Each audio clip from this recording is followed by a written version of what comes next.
How's it going, everybody? I am Donut. I'm here with Thermites. This is, of course, an All Cops Are Bastards, Black Lives Matter, and trans rights supporting channel. If you're not supporting that shit, get the fuck off this channel.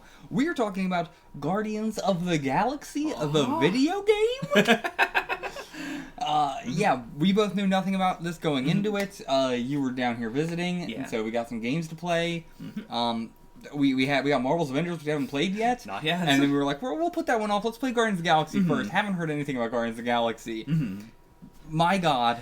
So good. Where do we even start with this? Like, I mean, normally we don't, like, do videos on video games or anything like that. We've also played through Spider-Man and Miles Morales Spider-Man. And, but, you know, we love those games. We do a video on them. This, we were like, we gotta do a video on. And we might retroactively do a video on the Spider-Man games. But we'll see. This one, we gotta do. Yeah. Where do we start? What was your just impressions about the game going into it versus them actually playing it and stuff like that? I mean, I didn't know anything about it. I just knew there was a Guardians game that came out recently, and it seemed like people liked it, but I also didn't hear anything about it specifically. You know, it wasn't blowing up my feed. Didn't see any, like, screen caps or anything, so it was like, it might be pretty good, but who knows? Yeah. Didn't even know, like, the genre of it or anything. Same. But holy crap, getting into it, I mean, the very first thing the game gives you is, you know, Peter as a kid in his room, and he pulls out the, like, the soundtrack to the game, essentially. Yeah. Well, like, an entire Star-Lord album. Yeah, you get, like, the whole Star-Lord album, which, if you haven't played this game, go play it. Yeah. We're gonna spoil some stuff. We're gonna spoil the ending. We're gonna be spoiling a lot of shit. So if you have not played it, go play it. If you don't care about spoilers, whatever, we're not going to, like, do a deep dive on everything that fucking happens in the game, but we're going to spoil some stuff, like the end. But we'll try and keep that for the end. But yeah, like, Star-Lord being a fictional band in-universe that he names himself after. Yeah. Like, for the first 5 seconds of the game are overloaded with, like, holy shit, this is insanely cool. You're in the room, you get to look around with all, like, the nostalgic shit from the time period. You got... he's named after Star-Lord, this fictional band, where you can listen to the whole album right here, and you're holding all the lyrics, and everything sort of fits together. Like, you can already see immediately, like, this is all going to be so relevant to the story that is being told throughout the game. Only thing okay, we just beat the game. Yeah, we just beat the game. Only thing we're curious about is, like, was the B-side in the game at all? Even on the credits, we didn't see the B-side songs. Yeah. So I'm not sure the B-side songs exist, but the lyrics exist for them. I don't know. Or maybe we were just miscounting how many songs were in the credits, and there was, like, we just kind of looked at it, and it was like, oh, yeah. But either way, I only ever saw or heard the songs that were on the, like, the A-side as they were playing through the game. Yeah, because we waited until, like, the final song on the A-side was done, and then it, like, looped back to the beginning. Pretty sure. Not 100% sure, don't want to say that definitely, but I think it looped back to the beginning. Either way, that was an incredible gaming moment. We spent so long just in the bed, looking at the lyrics, listening to the tunes, like, just really enjoying the songs. The songs are so incredibly well made. Yeah. Half the time, I really could not tell when one of those songs was playing, and it wasn't just a normal-ass song. Yeah, like, it's just an album I would listen to. Yeah. And, like, again, a big problem with games nowadays is, like, if you're streaming them, if they have copyrighted music in them, you're fucked. So a lot of games have streamer modes, which are crippling to the game, it feels like. This game might be one of the only ones where the streamer mode is better than the normal mode if the streamer mode replaces all normal, like, you know, real songs with the Star-Lord song. Yeah. Because playing it without streamer mode, like, we barely heard the Star-Lord songs at all. There's a couple times, like on Nowhere, you put on your headphones, you can look out at Nowhere and listen to it. And a few other points, like during the credits and stuff like that. Yeah. But for the most part, not really. Yeah, it didn't really show up. It was mostly just, like, licensed songs. Yeah. So that was kind of strange. So I wonder if they made the majority of those, and those are mainly for, like, streamer mode. Yeah. And, like, whenever there is, like, when you do a huddle up and then you get a song after that, I wonder if that is, like, Star-Lord songs there. I could definitely see that. So, because like, music is such an intrinsic part of the game that, like, if they did the normal streamer mode thing of just no music or just, like, random OST tracks, it would just not fit at all. It would be absolutely terrible. And at the same time, like, when you're on the ship is when the most of the time where you're hearing, you know, copyrighted music and everything like that. But it's pretty quiet and, like, not that noticeable as is. Like, it's just fun to have one in the background. But, yeah, it's something that if it was off, doesn't really, like, matter. No characters even, like, comment on it, really. No. So, Yeah, whenever they talk about his songs at all, it's just his tunes. Yeah, the like in a Walkman, general the thing. actual like Walkman itself. Too. Yeah. So yeah. So yeah, I wonder if the streamer mode is like a better version of the game. But yeah, first 5 seconds of the game were like incredible. Getting that whole backstory, seeing Quill's mom as well. Yeah. Like really loved what they did with her mom. Yeah, there's just the whole prologue. Instantly. Yeah. Incredible. And then you playing the game. How'd you feel about the gameplay and everything like that? It's very, very strong. Like, I was very worried from the start that it was going to be more of a Life is Strange, like, very walking simulator type of game. Yeah. And there are a couple moments like that. But, like, it really manages to balance the, like, you know, finding collectibles with the, like, the extremely dense, here's a ton of stuff you're just going to be sitting around and reading moments, with, like, you know, fighting gameplay, which is, like, it's just so well balanced. Every level is a mix of all of those. Yeah. Yeah, there was only, like, one level that we were both like, this is kind of dragging, which was the Nova ship level. Yeah. Because that was just kind of like, everything here is so samey, and the puzzles aren't that fun, and the text is, like, I honestly, that had probably the best flavor text of anything. Yeah. Like, especially when you're going through the whole, like, criminal files and all that shit. But everything else, besides, like, the flavor text or items you can pick up, was not that fun to do. Yeah, whereas most of the other levels are very distinctive because you're going to different planets or different places, and a lot of them look very different from one another, and then the stuff you're doing there only repeats like 2 or 3 times at most. Yeah. Also, the Nova enemies seem to be the least interesting enemies. Like, from watching it, they seemed very boring, and from playing it, they seemed frustrating. Yeah. Like, there are stronger, more difficult enemies later on. It's just, they're not as samey to plow through. Yeah. And just, like, annoyingly, like, a buff. I don't know, like, or not buff, but, you know, like, having a shitload of health. But yeah, so that was the only part that I was like, on. And again, the only other part I could really be like, you know, have any like complaint about the game is like just not enough of the Star-Lord songs. Yeah. Like, really thought those were going to be big moments throughout the game, but those were like big copyrighted song moments throughout the game instead, which I was fine with. But I was really like hoping for more Star-Lord songs. But also, I'm not sick of them now, and I'm definitely going to be listening to those, you know, same. a lot afterwards. So. I guess let's just get into the story of the game and everything like that, and just like all that shit. Super surprising how much I loved it, because the Guardians are characters that I generally pretty like. You know, I'm watching an animated show that the Guardians of the Galaxy animated series as well. I'm enjoying that. So I like the Guardians, but they've never been like, oh, I fucking love these guys. Even in the movies, it's like very, very funny. Love them, but not like, oh, they're my top of my, you know, teams or like favorite characters and stuff like that. This game, however, really now has them taking a like piece of my heart. Such an amazing team. I don't know when I want to get into like this game versus the MCU and all that stuff, but like just that the MCU. How do I put it? James Gunn nailed it with the team that is Guardians of the Galaxy now. Yeah. In anything, this is what the Guardians of the Galaxy team is. You can't, like, go back and do the old team now. Yeah. And just in general, the old team doesn't really seem that interesting. Not really, You got a couple interesting characters on there, but we'll get to that. Yeah.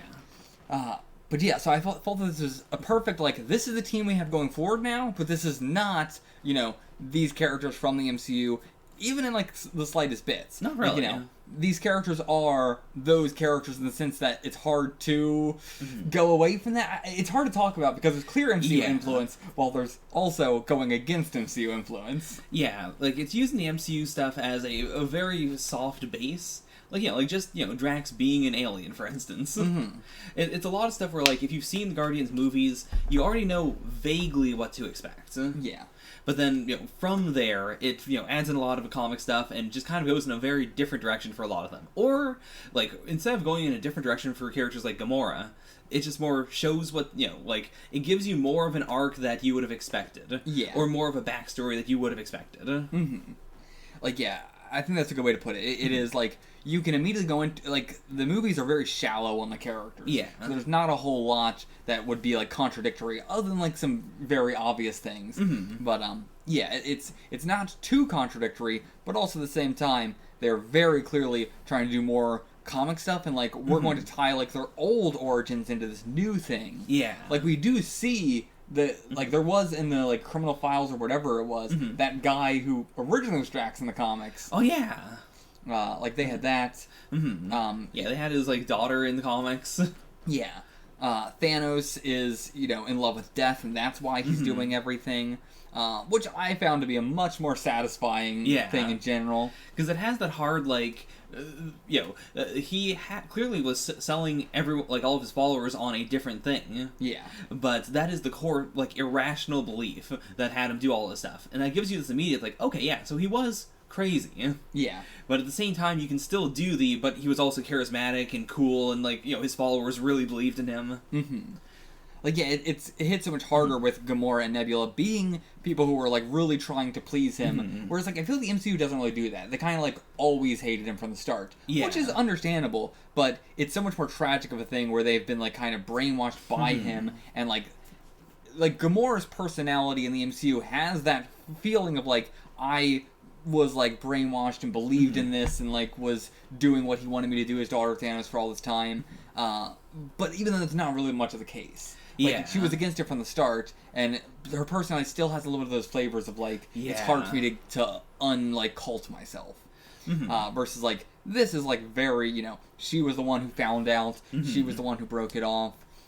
Nebula being dead in this. Yeah.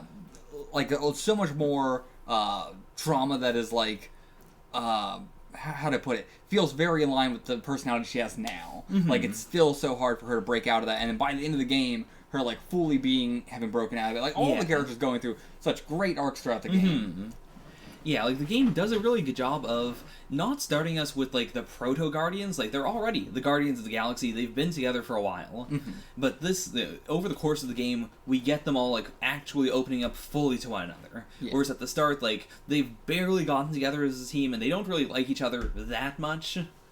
Yeah, Rocket and Groot are the two that, like, get the least amount of, like, development and, like, not the least amount of focus. They get a lot of focus, but I wouldn't say they go through, like, huge moments. Yeah. Especially Groot. Groot's was a little bit, like, a very, very cool moment, but still not as, like, on the level of the others. Yeah, like, as they say once or twice, like, Groot doesn't really have a thing that he needs to change. Like, he's been fine from the start. Like, in the movies, he's a bit of an asshole, kind of. But, in the game, most other media, he's not. He's a very gentle kind of guy. He never really complains. He's just kind of along for whatever, And, like, he might complain once or twice, as they say. But, for the most part, he's not a complaining kind of guy. And so it makes sense for him to not have that big of a thing going on. Yeah. But, still, and I like, we have very, very heavy focus on Drax the most. Yeah. Then, like, Gamora second, Rocket third, then Groot. Like, and I really appreciate that. Like, this game really does a lot for Drax. Seriously. Which I was not expecting. Because, Drax has been, like, the one that I care the least about. He's very funny, but aside from that, he's not super interesting. But him... I mean, in this game, he lives up to... I mean, that's the main thing I say. In this game, they all live up to their names, to their titles, and everything like that. Even Star-Lord, Star-Lord, deadliest woman in the galaxy, the Destroyer. Like, they all live up to those names. Yeah. And, like, even Groot living up to, like, the last of his species. He getting the power to essentially resurrect people is, like, massive for, like, we can't do that for his people now, but that's something that he can do going forward to make sure that never happens again. Like, he will not be the last of the Guardians of the Galaxy. Right. Or anything like that. And I think, like, that's really cool. That's really special. Also, just, like, such a powerful ability to have. Like, Seriously. he can just fucking resurrect, which is so much cooler than I can make lights. Yeah. It's like, I can make lights, and that's a small thing, but my big thing is I can resurrect people. Seriously. But living up to all their titles is, like, such a big... I mean, Gamora being the deadliest woman in the galaxy, and then also, like, all the lore shit you get, picking up lore, and then you get to talk to them and go through, like, deep conversations, like, what it meant to be deadliest, like, why she got that title. Yeah. The whole chapter of Drax's mind was... Oh, yeah. Incredible. Like, I really appreciate that, talking a tiny bit about the MCU, there's clear direction for a lot of things they want to do, but they don't really commit to a lot of it. Yeah. Like, Drax doesn't feel like the guy who is going to kill Thanos. He's just the guy who says that a lot. Yeah. Or Gamora doesn't really feel like the deadliest woman in the galaxy, like, at the end of Guardians 2, she and Nebula do a big, like, we gotta save all the little girls in the galaxy. And it kind of comes out of nowhere. But, like, it shouldn't, because we understand what they went through. Yeah. Whereas, like, in this game, like, Gamora does have this very heavy, thing in which she wants to protect little girls, because she sees herself and Nebula in them. Yeah. And especially Nebula. Yeah. Like, she wasn't able to save her, so she's making up for that. Yeah, and it fits so well because they just harp on it more. Like, I mean, even with, like, talking about Thanos way more, even though we see him in, like, a dream sequence, but we don't, like, fight him in the game. He's not a big presence, but he still feels like he has a big presence in this world. Yeah. Like, the entire world is in the shadow of this great war that, just happened, like, a decade ago or so. Which I think is also really cool. Like, yeah, so much of this game is about that war that is, like, has nothing to do with the MCU or the movies or anything like that. So it's, like, its own event that is, you get all through this, but also makes a lot of sense. And I imagine it was a big comics thing as well, like a big comics event, the Galactic War or something. But either way, like the Thanos shit that you're talking about, like Drax actually being the one in this universe to kill Thanos, and then even then, maybe not. Yeah, it's it's hard. Like the fact, it's so fucking cool to have him be the, like, he killed Thanos, but he is the only one in the universe who is like, I didn't kill Thanos. Like, allegedly, I am allegedly the one who killed Thanos. And it just gives them such huge notoriety throughout the world, like all of them. Like the war allows them all to have had an arc before the game, and then what we're getting in the game is like their second arc where they come together fully as a team. Yeah. Because, like, that is one of the big things of, like, in the MCU, I don't feel like anyone's coming off of their big arc. Even though, like, Gamora was Thanos' deadliest daughter, we don't really feel that. And there's never really a point where we get the, like, oh, this is what she was like at the time, or I can buy that she was, this crazed fanatic at this point. Yeah. We just hear that kind of stuff a lot. Whereas, like, even though this game is also telling us a lot of stuff that happened in the war, you do feel it as well. It's always backed up with, like, an actual story about the war. Or someone saying, like, I regret doing this, or that was a really fun time, wasn't it? Like, yeah. This game also, surprisingly, makes Star-Lord a likable character. Yeah! Like, the movies, Star-Lord is an okay character. In-game really fucked him. Like, in-game made him just like, how does anybody like this guy anymore? But, in the Guardians 1 and 2, especially now with Thor coming in, it's just like, why does anybody care about the guy anymore? But, and I have never, like, seen Star-Lord in anything else. I'm watching the animated series now, but, like, this is now my image of Star-Lord. I'm going to have this voice stuck in my head forever. When I eventually get to Guardians 3, it's going to be so weird. It's going to be so fucking weird. Because, he's just so much better of a game. I mean, he's not, like, it's riding that fine line of, like, he is a joke, but he's also a badass. He's also cool. And it's, like, that kind of cool of, like, Shadow the Hedgehog cool. Where it's, like, it's cool because it's a little bit, like, it's so on the nose and so, a little of that cringe culture. But, like, without, like, Peter in the MCU just being, like, how do you put it? Like, he's funny because he is completely uncool. There's nothing cool about him. There's not even, like, a twinge of coolness to him. Yeah. He is just the lamest man in the universe. He is just guy with a gun. Yeah, I mean, that's also your goes into it. He's just guy with a gun. Versus everything else, whether it's the animated series or this or whatever, he's got the actual guns that do the element guns. Yeah, the element guns. And, yeah, like, he's such a cool character in this game. Yeah. And I love him. And I just, I want him to be my dad. I mean, I do think a big part of it is that, like, even Guardians 2 tried to do the big, like, actually, here's the big twist, he's half Celestial. That's a new thing we're doing. But also, at the end of the movie, we're going to really walk that back. Yeah. Like, no, he doesn't have those powers anymore. He might not really, I mean, he is still half Celestial, but somehow they're kind of turned off. And so there's nothing that makes him, like, the only one, that makes him extremely special. There's no, like, big hook. Whereas with most of the other characters, or, heroes that you can think of, there is a hook of, like, because this person is like this, like, death will follow them, or they have this kind of villain they have to fight. Yeah. like in this game, we do get like he is a Spartoy, which is more of a comic book thing. He's got the guns that only respond to him. That's his unique thing. And like there's that mystery about like what are the Spartoi? What is the planet like? Like they never go there because they say it's been destroyed during the war. Yeah. But like they had extremely powerful technology that we don't see anywhere else. There is this great mystery. Like Peter is also like a prince that he'll never like get into that because again the culture's been destroyed. But like there's just this layer of importance to him. And yeah, I think that also works very well for. Spoilers for the ending. Like when we have the Soul Stone and the ending and everything like that, so much better of a thing than the movie as well. Where it's like the movie is like from the very beginning of the movie, it's like okay, his dad is someone like super duper special, so that means he's gonna be able to grab the stone and it'll be fine and everything like that. And then all the Guardians are like chained grabbing the stone, and it's just kind of fine. And you know that's gonna happen from the moment that stone is introduced in the movie. It's just like so obvious. And in this game as well, I'm thinking like, well, his dad's Spartoy, of course, the Soul Stone's not gonna do anything, but it's still so much better of a moment. Everybody, it's not like a comedic moment of like, oh, I can actually hold this, and then like everybody being like, oh, okay. Like it's such a sad moment. You get to see Rocket being the saddest he has been throughout the entire game, and him actually dying because of it. Like I think really makes it even better. Because like if even Thanos can't do that, then just because like, oh, my dad's this, it kind of really. Yeah, it's a nice half measure of because of his heritage he can hold it, and that is enough, but it's still gonna kill him.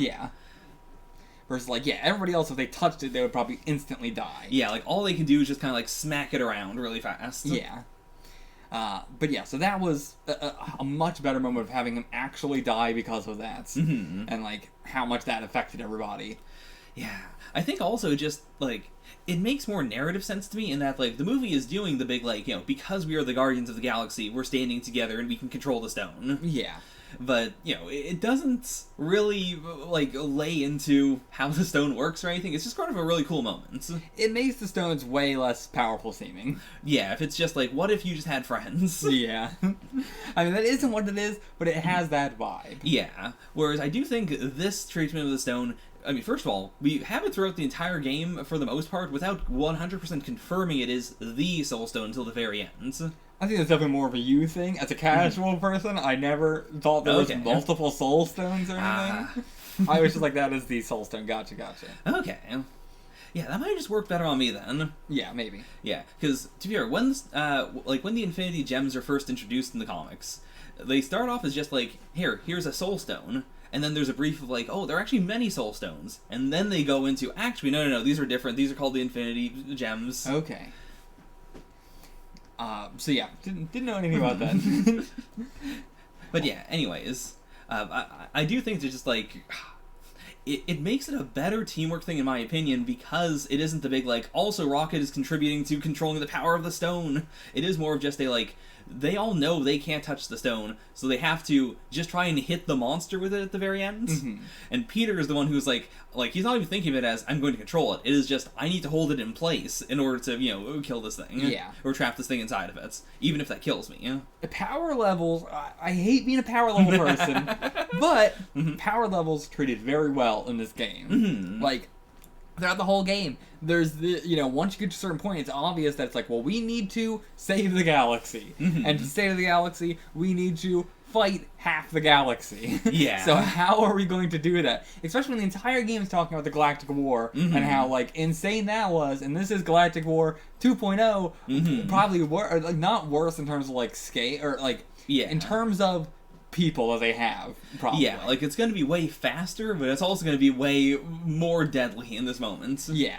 And probably less people dead overall, but also, who knows? Who knows? It's so giant scale that we really don't get to know how many people died, how many beasts died, how many everything. But having, like, other characters that allow the Guardians to be able to face against a god, and, like, the god, the faith energy, that kind of stuff that feels I mean, like, throughout the whole game, you're just going, like, what's the final fight going to be like? What are we going to do? How are the Guardians going to do this? And it not be super cheesy and dumb and just, like, power friendship wins in the end. Yeah, it's not a big, like, these are kind of just 5 normal people who have to do this impossible thing. It is like, no, they are really, really strong, and the thing that is stressed both in the game and, in both, like, what they talk about and also in the actual gameplay is teamwork. Yeah. Like, the way the gameplay works is you've got, Peter himself. He can shoot, he can punch, and then he can give commands to the other Guardians. And whenever he does that, they are, 10 times better. Oh, yeah. Because, it is that specific, he knows what would be best in the situation. And so if Gamora does the big slash there, then, it's just more effective. And they do a great job of having the characters call out when you're not using them enough. Yeah. And, they do still fight on their own, they do stuff on their own, they just don't do, the special things that you would have to tell them to do. Yeah. This is not a game where you're, constantly running at them and trying to fix them constantly because they keep on knocking themselves out. Mm-hmm. When some of them do get knocked out, it is, the others are usually still around, they can still, cover for you. And it usually is a big deal of, oh, crap, I need Drax to do this thing, so I need to go, break him out of the ice or whatever. Mm-hmm. And, towards the end, you get Groot's ability to just instantly revive them. And also, if you die, he'll just instantly revive you. Yeah, he'll activate it without you having to tell him. Yeah, which is dope. I mean, that actually does happen for the others, not in a, that's just his, super finisher thing. Mm-hmm. But for the others, there are environmental things that you have to figure out throughout the entire game. And for the final, 2 or 3 levels, they start doing it themselves. Yeah, oh yeah, that was so cool. Yeah, all the things you have to call them to do, they're just doing now naturally. Yeah. Yeah, I really like that. And, a lot of it was also, they know what they have to do, but they're waiting for Peter to say something because he is the leader. Mm-hmm. And so, they're, testing him. Yeah. It is this, no, let's let him do this on his own. Mm-hmm. Or, even, when you go off and you're, looking for other shit, and it's we all know this is not the right way, but let Peter find that out on his own. Yeah. Or, he's trying to do something, so let's see if this pays off. Yeah. And yeah, I think it could have been very, why does, Star-Lord have to give out all the commands to everybody? Mm-hmm. But, again, they do such good jobs of, Gamora being the, find me an opening. I'm ready to go, just tell me when to strike. When you see an opening, tell me to go, and then I'm going in. Mm-hmm. And then, Drax being the kind of person who is, he says, you need to unleash me upon them. Yeah. He's not gonna do it himself. He is waiting for Quill to, give the order, dog sick. Yeah. And again, I cannot stress just, of any game I've played that is, you have a team, they are the least deadweight team ever. Oh, yeah. Because, even when they are saying, you need to use my power, or you need to tell me, where to hit, they're still doing stuff on their own. It's just, there's, keeping the crowd off of you. Yeah. And so they never feel like they are wasting your time, or that is why I'm so impressed with the final 3 chapters and Groot starting to make bridges on his own, or Gamora starts just cutting stuff without being told. Yeah. It gives you that feeling of now things are serious. Now they're gonna do it, and the only time the game really stops in order to do a puzzle is if it is something that involves Peter himself. Yeah. Because that is the big obviously they can't automatically do this. They have they need you to figure this out. Also because Peter has the element gun. Mm-hmm. And so his puzzles are more difficult or more unintuitive. And he's got the visor. It's the big I understand why Gamora or Drax wouldn't be able to figure out this puzzle because Peter's the one who'd be thinking, well, I can freeze that and I can shoot electricity here and I can melt that. Yeah. And yeah, some of the puzzles are a little bit trite. They're not that interesting. They're fairly a lot of puzzles in video games are not that interesting if you don't have a physics engine. Yeah. But I mean, this has a physics engine, obviously, but you know what I mean by that. But yeah, there's just such a I remember the puzzle you're doing where Rocket is trying to tell you which things to shock with your electricity, and you're looking in your visor, and he's like, "Why are you looking in your visor? I'm telling you what to do." And shit like that is hilarious to see. Also, the fact that if we need Drax to lift up this giant boulder to get us out of the way or something. But you can ask everybody else, and they will have lines of dialogue specific to that boulder. And they will play around with the gameplay sometimes. There's one instance where there's a little thing that Rocket has to hack, And if you ask him to do it, he'll just straight up say no. Yeah. And then you can ask everyone else, and then they will, naturally say, I don't know how to do this. And the idea is that you have to ask everyone else, then you ask Rocket again, and this time, like, you're being less haughty about it, and he's like, fine, I'll do it. Mm-hmm. Like, there's so many tiny little breaks in how the gameplay works that, are surprising because you don't expect that to happen in a game like this. Seriously. I mean, if you told me this is the most expensive game of all time, I would believe you. Like, there's the dialogue, the length, like, those two alone. Yeah. I mean, also the graphics are insane. Graphics are amazing. We were playing it on the PS4, and it could not handle a lot of it. It really couldn't. I mean, it could not handle a very tiny bit of it. I shouldn't say a lot of it. Yeah. It could handle it pretty damn fine. It was really mirrors and the final chapter where there's 1,000 people and 1,000 effects going on and all that shit. But other than that, it did a pretty damn good job. But you know the graphics are really good, but even the console you're playing it on can't handle it. Yeah, and it's surprising that, like, it seems like everything in the game is being done in-engine. Oh, yeah. Like, all the crazy cutscenes, all in-engine, because of those moments where we would have the big lag, and it's like, oh, that is affecting the way in which this, like, boss character is moving through space. Like, that is actually happening to the model. That is not a, pre-rendered thing. That's why all the mirrors fucked us up so much, because anytime there's a reflective thing, it's like, you're rendering everything twice. I mean, to be fair, one of the only mirrors in the game is just in Peter's room, which is probably the most annoying place for it to be because I have to keep on going in there. I mean, we don't really have to keep going. You don't have to. I just kept on doing it. Yeah, we just kept checking to make sure there's nothing else. Yeah. But yeah, I mean, I would rather be there than, like, on the floor of a level or something. Or, like, the Nova place just having a bunch of mirrors. Yeah, like, most of the actual levels don't have mirrors or anything too taxing, so it's not like, the game itself is not screwing itself up. Also, a lot of short, like, you go through a really tight space, or you just slide down something. You do a bunch of things so you can't backtrack. So it's clearly, like, unloading that level, loading the new level. Very good with all the load. Very good with the loading times in-game. If you die, I mean, oh my God. And this is a PS4 specific thing, I imagine, that, like, you have to wait a solid, like, 3 minutes? Yeah. Because, we were playing it on disc on the PS4. I imagine even if it was, like, all digital, it might have been a bit better. Yeah, maybe.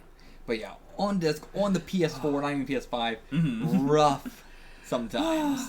I don't know what the heck it was loading each time. I don't know. Because again, like, going through the levels, no problem. Going between levels, still not really a problem with load times. No. It's only if you die that it seems to need to reload everything. Yeah.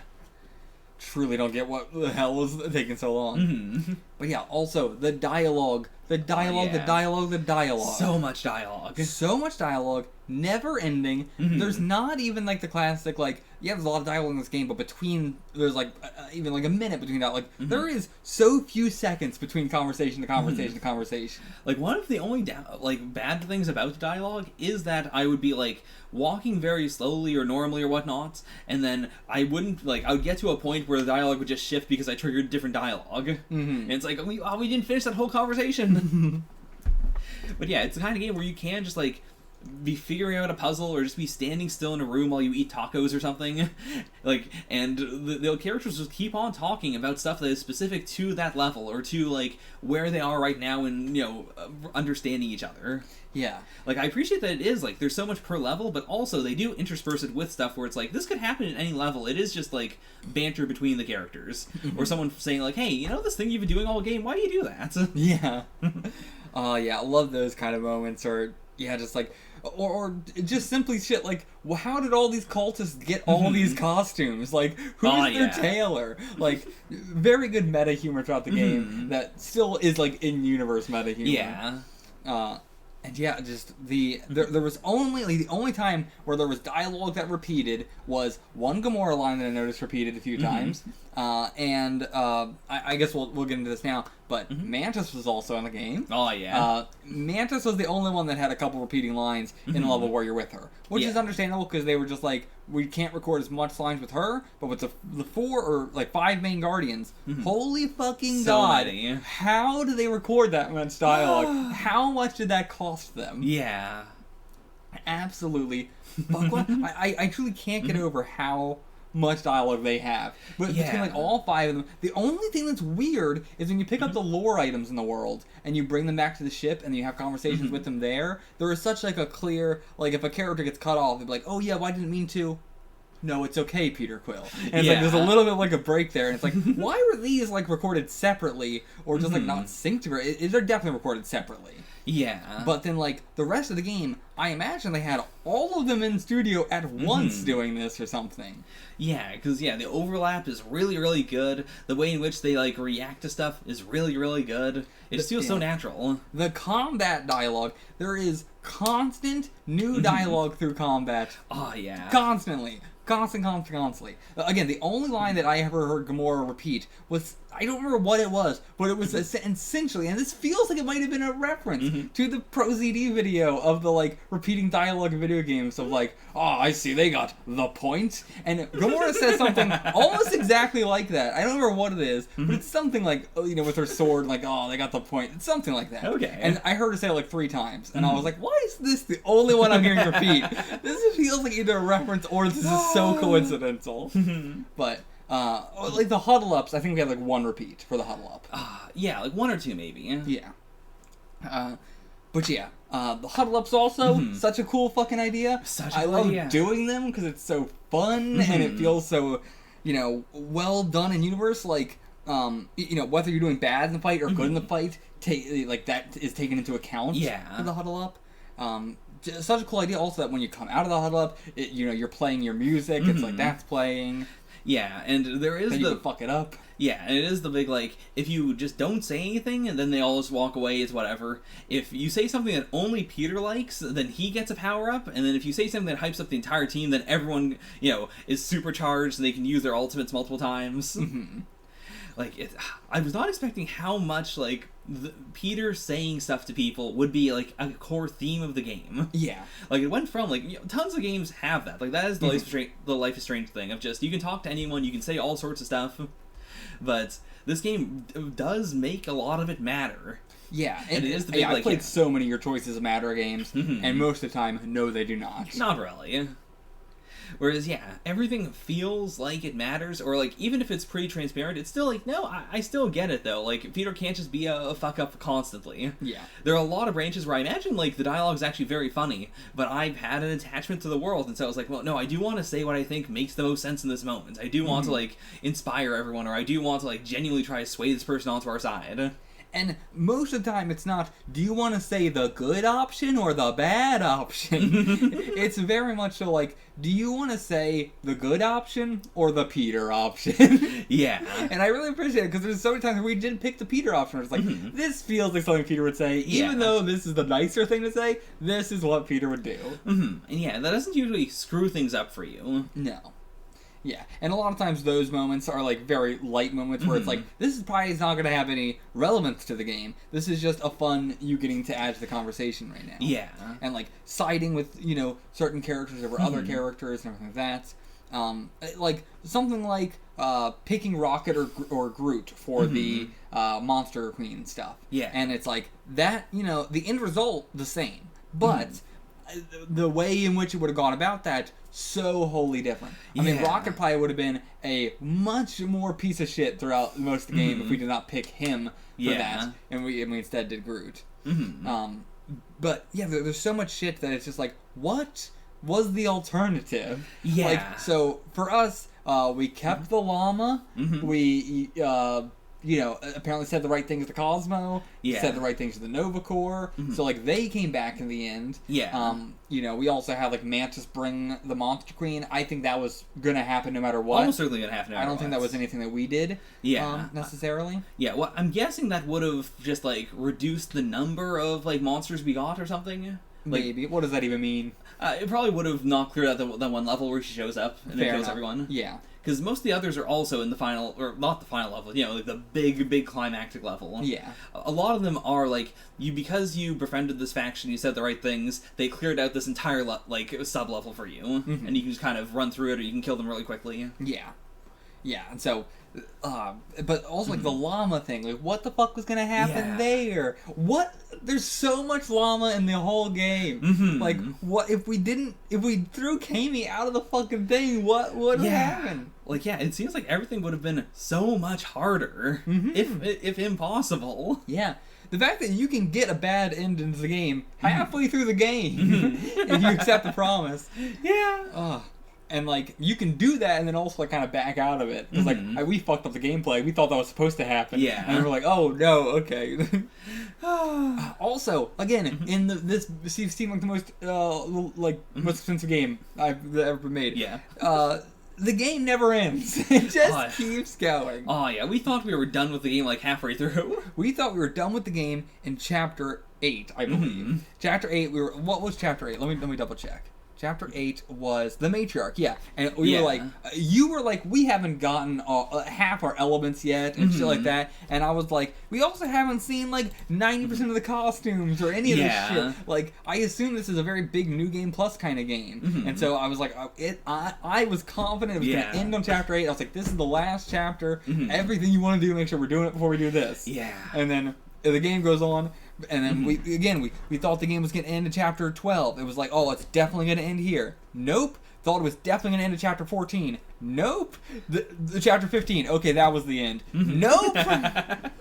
It just keeps fucking going. Seriously. And I just love how many times they tricked us. The only time that it didn't trick us was the very final one between Chapter 15 and 16 where you get the credits and we're like, no. Yeah, there's no way. No, there's no way. But then when we were seeing the actual credits, we were also like, no. We're gonna sit through these credits. Yeah. And we got to after the credits too, the whole like old 80s movie. And now Star-Lord went on to do this and blah blah blah. The characters we met in this game, super cool. Really, there was some stuff that we didn't do that I'm very excited to see. Like, we didn't see the Collector's Emporium, which are because we didn't want to waste our money on Nowhere. And there was a lot of fun shit to do in Nowhere that we were like, no, we gotta save the money. Slash, like, oh, maybe we'll come back. And we did, but not in a state where we could spend money. Yeah. I was like, you were the one who was like, we're gonna come back. And I'm like, no, we ain't. There is no way. Right. But, anyway, definitely want to see so much shit after the fact. But getting Cosmo, who I fucking love Cosmo. Yeah. I only know Cosmo from the animated series, but I love Cosmo. This game did an absolute service to Cosmo. Oh, yeah. Cosmo's great in the animated series. This is fucking incredible. So good. So good. So well animated in the way that, like in the animated series, he has way more of, like, he's expressive and, like, will make faces as he's, like, talking and stuff like that. I love this is just, he looks and acts exactly like a normal dog and then is also telepathic and, like, is forming full sentences and everything like that. But nothing that he's doing is related to what he's, like, saying, or half the time he's not looking at you, he's just chasing his tail or going after a ball. He has got the machine that, like, throws a ball. Yeah. His puppies. Why were all the puppies in spacesuits too? Oh my god. But yeah, like, I appreciate that this game does treat the Marvel universe as a universe, and so there's so much just, like, weird stuff that it pulls from the comics as a, like, you're gonna think this is really wacky, and it is extremely wacky, but that also means, like, how do I put it? Like, I was expecting a lot more original content because they didn't want to use stuff from the comics. Same. Whereas, like, so much of it is, like, rethought or reimagined, but also very, like, here's just some weird crap from Earth that, got shot to this planet, so now you got the Wendigos here. Yeah. And, like, I get why they didn't do Cosmo in the movies, because it's a little bit much. If you introduce a telepathic dog, it's a little bit much to just be like, and that's the leader of Nowhere. Moving on. Yeah. We got him as a non-telepathic dog. Also, how are you going to introduce Cosmo otherwise? Like, the Guardians or at least Peter already knew him ahead of time. Yeah. Or was it Peter? No, I don't think Peter knew him ahead of time. Was it everybody else? Some of the Guardians knew him ahead of time. Yeah. Was it Peter? Yeah, Peter knew him before. It was Peter, right? Okay. Yeah, they had met and talked previously, and so when we were going back to Cosmo's place, he kept on saying, like, yeah, it's right up this way. Yeah? Oh, yeah. I'm not sure which. Some of the other Guardians knew too, but, like, it was also, like, for the player, they weren't saying Cosmo was a dog yet. Yeah. That's what I was thinking of. Mm-hmm. That, like, they were just being very vague about it, even though we were both like, oh boy. So, at the time of recording this, we have already watched Loki and Shang-Chi. Oh, yeah. Shang-Chi, which... Loki we watched before we played this game, but Lamentus was in Loki, also in this. Dweller in Darkness was in this, also in Shang-Chi, which even though we're playing this game, when we watched Shang-Chi, and it was after that fact, I was just like, oh, Dweller in the Darkness. That name sounds familiar. I saw that in something. And then in the discussion, you were like, that was in Guardians. I was like, oh yeah, that's right. It's such an insanely unbelievably different. But yeah, so I'm curious, were they already planning to use those, or did they put them in because of this game came out? Like, oh, people are gonna recognize these names and stuff like that. Maybe. Like, I'm curious, you know? What was the branding like here? Yeah, what was going on there? But yeah, Lady Hellbender, awesome fucking character. So cool. The big one, we got motherfucking Adam Warlock. You want to talk about that? You go for that first. I mean, we'll eventually get him in the MCU, but... Will we? Maybe, and if so, I'm still, holding my hopes, out here. I don't know if it's gonna be good. But I really appreciate Adam Warlock in this game for being, the main character who you don't follow. You get him, you meet him so late into the game, and they've been talking about a golden god, and, this being, and, maybe the person who was part of the, the Grand Unified Church, before that. But, it's all this very vague, maybe there's some weird lore stuff in the past. Yeah. And then you meet him, and he's already disheveled, and he's like, yeah, sorry, this is all my fault. I was the Golden God, and now the Golden God that currently exists is my evil half that got separated from me. And the game just, takes so many great pains to show that, no, he did have this whole story beforehand, and this is the midpoint of his story. And he's the one who has to, who's gonna, go single-handedly fight the church, and you gotta save him after that. Yeah. Just jumps out of your ship and starts beating the fuck out of a wall. But yeah, they so consistently treat him as being unbelievably strong. In the comics, he is, the perfect man. And he's not a great, perfect person, but genetically he should be perfect. Gotcha. And that is the energy I get from him, of this mythical being who again, he just constantly feels like this weird golden god who speaks like no person in existence, but he is doing it on purpose. He's just kind of doing it immediately. His evil side has an even wackier speech pattern. It's so you do not exist in this galaxy. You're from a different genre.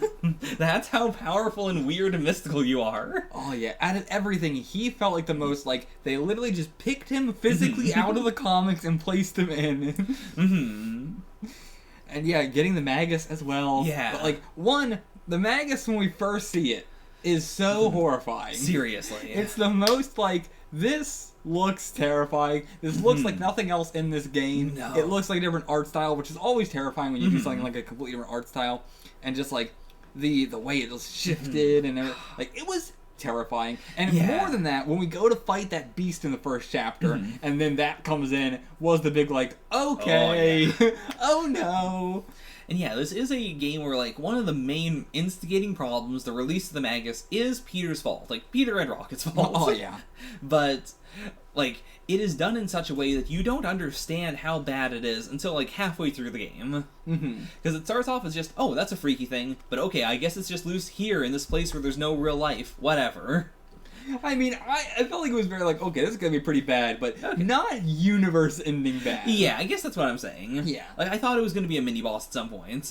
I thought it was okay, well, this is our final boss of the game. Okay. But, instantly that level, I was that's our final boss. But they do such a good job of making me constantly forget that exists at all. And then later in the game, I'm oh, right, yeah, this is happening. I forgot that's the final boss. And then it's not until, 3/4 of the game that it's that's Magus? That's this evil fucking what? I don't know the words for this.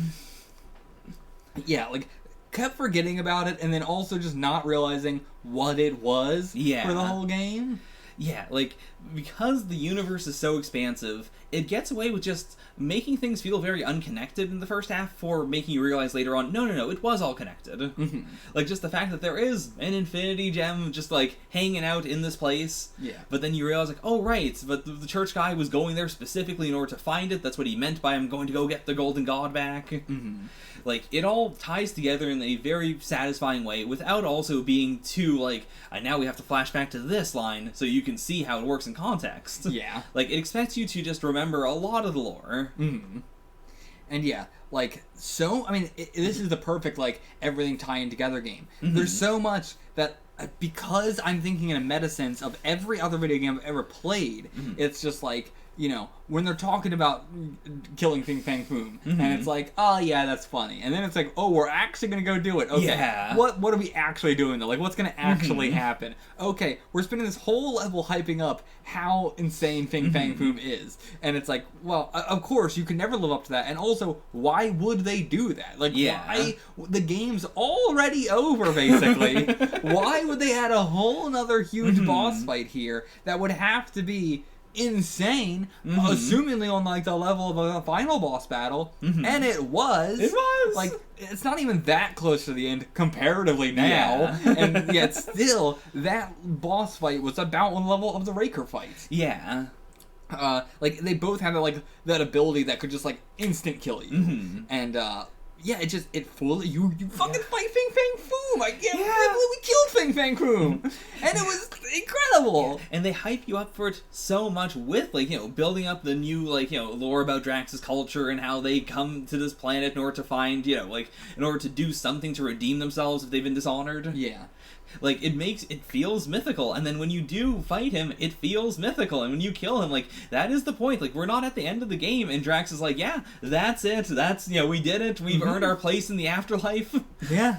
Like, it fundamentally changes him. After that point, like, he's way more chipper, and he's way more, like, you know, chill with everyone. He's like, you know, if you guys want to go to your afterlives, that's fine, but I'll keep a spot for you in my afterlife. Everything with Drax in this game, so good. The, like, you know, talking with Peter about his afterlife, and Peter being like, oh, I guess, you know, I'm not going to be able to get into your afterlife then, and him being like, or his question was like, what about people who don't have the scars on them? Yeah, don't have the scars and everything like that. And it was like, well, then, you know, the people will tell your story. And, like, the people would, you know, like, knowing you, Peter Quill, you would get into Eltath because of all this. Like, it's just so good. It's so good. Gamora and the dolls was so good. Yeah. Rocket's whole thing with the water, I really enjoyed. You were kind of iffy on that. I was iffy on it. I really liked it, actually. Okay. But, like, the one thing I'll say here, so I don't have to say it again, is just, like, I think they made Rocket too much of an asshole for the entire fully agree. Fully agree. I like the water bit. I did like that a lot. But I also agree, they made Rocket too much of an asshole up until at the very, very end, he has some good moments. You know, he finally says, I love you to everybody. Yeah. He, you know, cries over Quill dying. Stuff like that. Like, I enjoyed that stuff, but it felt a little bit like... Rocket's genuinely my favorite character of the Guardians, and in this one it was like, not really. Yeah, like, they give everyone else at least one big moment of, like, I don't know if I, you know, like, how I feel about this situation. Like, for Gamora, it's her just, like, dipping on the entire team to go fight the final boss. For Drax, it's when he gets possessed, and, you know, like, he is clearly on the enemy side now because he's been so brainwashed, and we have to, like, find a way to break him out of it. Yeah. Groot doesn't really have one of those, to be fair. No. Groot's fine. Groot is Groot. He's fine. But also, there's so, like, Groot is the hardest character of the Guardians to write. Yeah. Hands down. Like, so difficult to write a character who you can only, like, all the dialogue has to be non-dialogue. Like, it's coming through other characters, not saying, here's what he said. Yeah. But responding to something that was never said. And so, like, that's so hard to write. Yeah. And they did an amazing job with it. Yeah, and his voice actor did a very good job. Like, in his I Am Groots, you can hear, like, you know, the general tone of what he is trying to say. They never cheap out and just, you know, replay one and then say something totally different. Yeah. The only time, like, you know, that you can't quite get it is when they're doing a joke that is intentionally, Peter doesn't know what he meant by this. Just also insanely good voice actors. also very telling of the movie cast that the Drax in the video game sounds just like the Drax in the movies.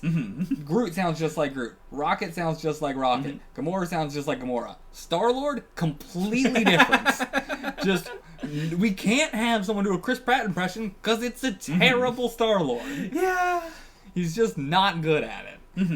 And so, yeah, this one did an incredible job. Yeah. Also, young Peter, so fucking good too. Oh, yeah. The voice actor, the look of the character, everything. The mom as well, really enjoyed her in this as well. I love how, like, his flashbacks make me nostalgic for a childhood I definitely never had, and you can't even, like, begin to, like, like, there's so many things that I just look at and it's like, oh, yeah, I love, having this childhood in which I was playing the guitar all the time and I was super into these bands and I lived in a barn. Oh, yeah, like, I, again, never lived a childhood like that either. Yeah. But it makes me insanely nostalgic for it. And just, again, looking around all the shit in this room made me, like, really get attached to this character in a way. Like, he also knows some instruments. He was playing guitar and stuff like that.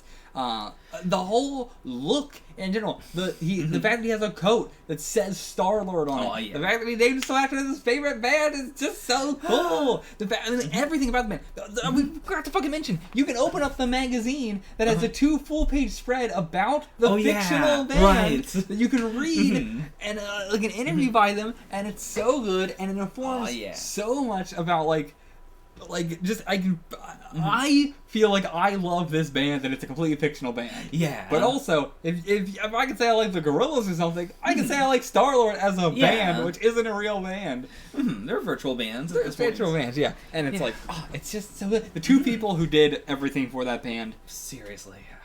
Whoever did the dialogue writing for this game, the main lead creative person as well, like Jean something, I already forgot their name, but just everybody knocking it out of the put park. their full fucking everything into this game. Oh yeah.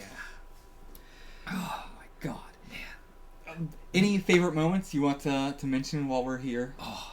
I mean, on the topic of the flashbacks, love Peter's mom. Love just knowing that, in the movies, for instance, like, we know that she's also into music. Like, the music stuff is a big part of the movies. Yeah. But just in the time we had with her in the flashbacks, like, I got so much more of a sense that she actually liked these bands and she was into this kind of thing, and that's part of, why Peter's into it, and also why he can have all this music stuff, as a little kid. I mean, he doesn't even, like, we had that line of, like, what, you like Grateful Dead? I mean, that felt like a big, like, him not questioning why his mom would let him buy all this shit and go to concerts all the time. Oh, yeah. Not even considering that, I guess she might also like good music. And just getting more of his, like, that was my number 1 problem with the Guardians movie, like the very first one, is the, like, opening we get with Peter, at his mother's deathbed and all that. It just does jack shit for the character, really. Yeah. It's just, I would rather not have it than have it, or have something better. Like, something, not closer to this, because this requires so much time. Yeah. But, something a little bit better than that. Yeah, it rings a little hollow. It's also just like why did he randomly get abducted at that point? Like, it's some iffy shit. Like, this game, I think also, like, playing on the fact that you've probably seen the movie, like, it leaves out what happens on that day until, the moment in which you see it in a flashback. Yeah. And so you can think, like, okay, I guess that's when Yondu abducted him or something. And then you get the big, no. That was when the Chitauri invaded Earth. And he saw his mother die in front of him, and then they beat the shit out of him and sent him to a prison planet. Yeah. Like, and because it was tied into his, father's stuff and everything like that. Yeah. And, like, his mom acknowledging that stuff and giving him the gift of the guns and everything like that. Yeah. I liked it so much better. And, yeah, I mean, just going back into that flashback multiple times. Yeah. Doing the promise stuff as well, whether it was Peter's promise, going into Drax's promise, going into Nikki's promise. The promise is such a good way to, like, for a game that's all about the characters, to make so much of the plot also about the characters and about stuff that has already happened and about their traumas. Without it having to be and now we're going to go to, like, to Titan to go fight, the Thanos or something. Yeah. Like, it isn't we now need to relive all of our lives in reality in order to get to all these things, which a lot of other games do. Mm-hmm. It is more of we're still always moving forward, but we can still physically confront everyone's past traumas, like, in a gameplay sense. Yeah. Oh, and yeah, like, the chapters not needing to be like, oh, we got to make every chapter super long and everything like that. Like, there were some chapters that were very short, some chapters that were very long. Really appreciated that. Yeah. The variation in enemy types, again, going into this might be the most expensive game of all time. The fact that every time we were like, okay, well, like, we do a whole big boss rush sort of thing. Yeah. And it's like, that's when we're facing all the enemy types, and then we just get more, and then more, and then more and more types. It never ends. The final chapter of the game has unique enemy types. Yeah. How crazy. The scale of everything was incredible. There were some times where the scale was off, like Nowhere showing up in the final mission. Yeah. The scale of that was a bit off, but in general, I really like the scale of the game. I feel like they did a very good job with how fucking massive shit was. Yeah. Stuff like being at the end of the universe at Nowhere. Oh, yeah. Nowhere in general. So fucking cool. Enormous, so many different places, so many things to do, so many, like... Infinite dialogue again. Yeah, so many sellers that are going to genuinely rip you off. Like, you could just lose all your credits there. And, yeah, just like, there's the first location of the game is, like, instantly iconic, too, with all the pink shit everywhere. Oh, yeah. So vibrant and, like, very two tones, but, like... so memorable. I think, honestly, the game does a really good job of, with Nowhere, like, that's one of the only levels where you have just, like, random NPCs around. Most of the other, for the rest of the game, you know, for various reasons, either you're on abandoned planets, or you're in a place that has been abandoned, or everyone there's brainwashed and they're trying to kill you. Yeah. So you don't have a lot of, like, NPC stuff, and so I don't think you ever get, like, NPC burnouts. No. You know, like, in some really expansive games, you get that sense of, like, oh, man, more people with more stuff to say, and it's usually not that interesting stuff to say, or it's, like, repeated. So it's like, well, why won't you fucking talk to these people? Nowhere is so distinct because it is, like, the only big metropolis full of unique people and, like, tourists and stuff, who all have different stuff in which, you know, they're not even interacting with you. A lot of them are just, like, trying to find their hotel, and you can just kind of hear that in the backgrounds. Yeah. And you have a good mix of, like, the crew is talking. When you have the crew there, they also like split up, but like the crew is talking, then you have like these other people talking. You have mixes of like standard galactic and actual alien languages that are translated for you and everything like that, and just really good job of the mix of all that shit. Yeah, it does such a good job of feeling like a world with aliens in it, and like, you know, this world in which you as the player don't understand everything in it. You're probably never going to, and the characters themselves have lived in this world. Yeah. So there's a good mix of stuff where, you know, even they don't know what's going on, or one of the crew doesn't know what this is and others do, and stuff where it is just a straight up like, yeah, we've all been to Nowhere at some point. We know what the end of the universe looks like. Yeah. It's right there. And just the game expects you as the viewer to not need a mouthpiece who says like, oh my god, what is that? Yeah. Like, I love the Drax scene where he's just, you know, thinking about his wife and child at the end of the universe, because they don't have to do the fake, like, now, as you know, this is the end of the universe. It is just this very clear, like, they both understand what a somber, you know, situation he's in and what he must be thinking of as he's looking at this void. Yeah. Super emotional game. I feel like we could talk about this 4 hours. As someone who didn't play the game, it was extremely fun. Like, I didn't have to play it, and it was so fun to watch. The combat was super engaging. Even with the Spider-Man games, as you got into combat, sometimes I'd be like, alright, and this is when I pull out my phone and read some comics for a few minutes. But yeah, this one, so amazing. It's so good at, like, maintaining the chaotic flow of things. Because, like, even when I was, you know, in combat sometimes, especially near the end, where everyone's got their big ultimates, I couldn't tell what was happening on the screen sometimes, but not in a bad way. Yeah. Just in a, like, okay, and this is where Rocket pulls out his gun made out of every other gun. He just kind of blows everything up, and so I, as a human being, I'm going to just stand aside for a second, or I'm going to run in the opposite direction and figure out what's happening over here, and then get someone else to help with that. It felt like the opposite of a lot of roguelikes. Like Dead Cells. If you're playing Dead Cells, if you're playing it, it's pretty easy to tell like what you're doing and everything like that. If somebody's watching you play Dead Cells, it is impossible to tell what the fuck is happening. You playing this, you had so many moments where it was clear you were overloaded and couldn't tell what the fuck was happening. So I would have to be like, do this, do that. Because like as a backseater, it was clear to be able to see what was going on, but you're trying to focus on like 8 different gameplay elements at once. And so I think it was very, very fun to play as a backseat person. Like Spider-Man, not that fun to be a backseater because like the story's great, but when you get into the combat, there's not much I can like help with. Like you in Spider-Man, you are one person with a ridiculous number of gadgets by the end game, whereas in Guardians, you do feel like an entire team, and even so, that entire team, each person has multiple things they can do, and they've got different cooldown timers, and different like I can use my ultimate now, but I can't use anything else. Or we can't just spam all the ultimates because they do different things. So you have to actually know, like you have to be an actual leader. You have to know, like Drax stuns people, Gamora commits murder, Rocket blows things up, and so like how do I leverage all of these in a way that makes sense in the moment? And then sometimes you do have the big like, oh crap, just hit him with everything. Like and a lot of times like you're focusing on what's in front of you, so I can see like enemies like grouped up to the right, and I'm like, use Groot's uproot on them, or like use a rocket thing to get everybody together, and Gamora to do the slice to go through all of them, and like there's just so much that can happen. And like we also like the Catathian charge we mocked for like the whole game, and then towards the end you actually used it a couple times, and it was pretty damn good. It was pretty good. It was like once we got it, and we're like, oh actually right now there's a line right there. You just do it. So good. Man.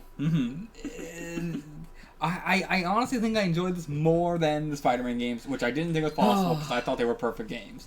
I don't know what to rank this game because it was a 10 out of 10 game when it was going to end in Chapter 8. And then everything after that is extra. It's like they took a 10 out of 10 game and then a 10 out of 10 game and you put them together. It is unbelievably good. I had so much fun with it. That's it, I guess. I guess that's it. I can't believe this is an hour. I wanted this to be like a 20-minute video talking about this game. But, the Corel stuff and Nikki was good. Like, I thought I was going to not like that storyline at all. I thought it was going to be like, too early to do that. Peter has this woman that he's into, and he might have a kid. And it was very eye-rolling when it came around. And then by the end, I loved it. I loved Corel, which is crazy because I didn't think I was ever going to like her. Just because cop. Of course. And Nikki as well. Such a good character. Apparently from the comics. I didn't know that. Didn't know that either. The like hair at the end, like for a certain portion in, you know that she's dyeing her hair. But like didn't know it was that. And getting the reveal of the father stuff was very satisfying. The end thing where Charlotte's talking to himself in the mirror. The shit, like doing the same sort of thing the movies do, where when I was watching the movies I thought it was like, the Guardians are just growing. We're gonna have like Mantis aboard now, and Nebula aboard now, and Kraglin aboard now, and it's just like I felt like it kept growing and growing, and now we got Thor and all this stuff, but like Kraglin's clearly not a part of it actually. Don't know what happened to him. But it's not quite like what is the Guardians is also kind of fluid, like what is the Avengers. Not as quite, because you have the 5 main Guardians are definitely the Guardians, and then everybody else. But this game, we got the Llama, we got Mantis, we got Adam, we got Nikki now. And like Nikki is officially a part of the Guardians now. She lives on the ship. Whereas, like, Adam, I was really pulling for him to live on the ship, but also I get why he wouldn't. I absolutely get why he wouldn't. Like, I appreciate the compromise of, should anything bad happen, he will actually call to them, and now I fully believe he will. Shit like, sorry, this, I was trying to get everything out here. Please. The ship, so fucking cool. Didn't give a fuck about the Milano before this. Love the Milano now. I would want to go in the game just to walk around the Milano because it's fun and cool and a great ship. The bottom of the Milano where you go in Groot's little place, and like we're like, why can we open up this door? Nothing's here. Why the whole game we're opening up this door, and then you have to crawl out of the door later in the game. So satisfying. So much satisfying shit in this game that we did not think was going to come back. I mean, it came back in a major way. Just the fridge saving every time you close it, thus making you think it's important, and then we get the big, actually, no, it's not that important, but you do this every timeline. In every universe, this fridge is broken. It is a universal constant. Mantis great in this game. Man, she's like, I mean, she is the celestial Madonna. Yeah. And yet, like, in, you know, the movies, it's like, oh, this is a girl who can kind of feel your feelings. Yeah, God, Mantis is the kind of character that I was, you know, I don't usually like the, like, I know everything, but I'm not going to really help you that much. But Mantis works so well because she is helping. Like, she is constantly useful. She's constantly helping out. It's just she knows so much that half the time she is just so discombobulated by what might have happened or what did happen or what could happen. Yeah. And she can't, like, fully give you the big, like, no, this is what happens. Plus, she is just kind of a goofy person. And, like, yeah, it's very, very Guardians to just be like, I know everything's gonna happen in the universe, but I forgot. Yeah, very funny character. Loved her throughout it. Again, Hellbender was fucking awesome. So cool. I won Hellbender in the MCU as well. Hellbender was so fucking cool. Everything was so good. One of the reasons also that I probably like this more than Spider-Man a little bit was, again, Spider-Man also one of my favorite games of all time, but also probably one of the most pro-police games I've ever played in my life. Yeah. Except Miles Morales, not quite. It really went like, the original one, super heavy cop focus. Miles Morales went like, okay, we're going to do the opposite of that this time. Yeah. Which, like, and again, there's some problems I have with Spider-Man game. Like, Silver Sable was fucking awful in that. I don't know why they had Silver Sable in it. I really thought I was going to like it, and then you're just kind of, like, working with her in the fucking end. Yeah, there's no real interrogation of her whole deal. Yeah, like, she is probably arguably one of the worst people in the entire game. Yeah. And, like, definitely worse than Doc Ock, and yet, like, we're working with her in the internet. It just... That's a huge issue I have with the game. Everything to do with Silver Sable. Fucking awful. Versus this game, very, very anti-police. Yeah. And, like, I like all the ways that you could do stuff with the fine. Like, we ended up paying it because we were like, we don't want to fucking end up in the final fight with our ship disabled and shit like that. But, like, you could have got that thing on nowhere to get rid of it, maybe. You could have just not paid it and maybe something would have happened. Maybe you could pay it later. Like, maybe the fucking World Mind shows up later. And, like, if you do talk to them nicely, and then they show up later, and they're like, fine, I'll help you pay the fine. I don't know. You know, there's so much that could happen. Like, I was losing my mind when, you know, from the start, I was like, I'm going to pay the fine because this feels like something that's going to fuck me over if I don't. And the game does not let you do it until, like, you know, half the galaxy is being demolished. And then when you are meeting with the World Minds, it is like, by the way, you can pay the fine. In fact, you should pay the fine. It's not even meeting with the World Mind. No, it is before that. The only way to contact the World Mind is to go through the dialogue option to pay the fine. Yeah. There might have been another way. Like, we could have done the report a crime or something. I think so. But, like, instead we're like, let's pay the fine. And then they contact us like, are you seriously paying a fine in the middle of this shit? They did accept it. Gamora's outfit. Fucking baller. So good. So good. Drax's tattoos, getting a backstory for that, and also I just like his tattoos the most in this game. Looks super fucking dope. Very cool. Rocket having a little sexy beard thingy. Oh, yeah. Yeah, everybody's outfit designs in this game. On point. Don't think I can say anything else. I'm trying to go through everything. Anything else you want to say before we end this? I can't think of anything else. Just absolutely 10 out of 10 game. Yeah. Oh, boy. I hope you played this before watching it, but if you did not, go play it. Because we honestly didn't spoil that much at all. Oh, no. We on the Nova ship, Yeah. We accidentally shot a guy out into space. Oh, yeah. That never came back up. We just killed a guy, I think. I think we just killed, yeah, because they do mention him later on as just, like, having escaped. Yeah, okay, they do? Yeah. I don't even remember that, but... It was in the big list of, like, rap sheets later on. Okay. Yeah, he was listed as having escaped the ship. Oh, because, of course, we shot him in space. Yeah. But yeah, that never came back. No, I mean, that also, that was a good mix of, like, one or two characters that did come up later on, and then a couple that didn't, which keeps you on your toes, because, like, I recognize some of these characters, they might show up. Yeah. But, you know, some of them did, some of them didn't. It's a whole-ass universe. It's a whole-ass universe. That's it. See you for whatever's next. Until then, get the fuck out of here.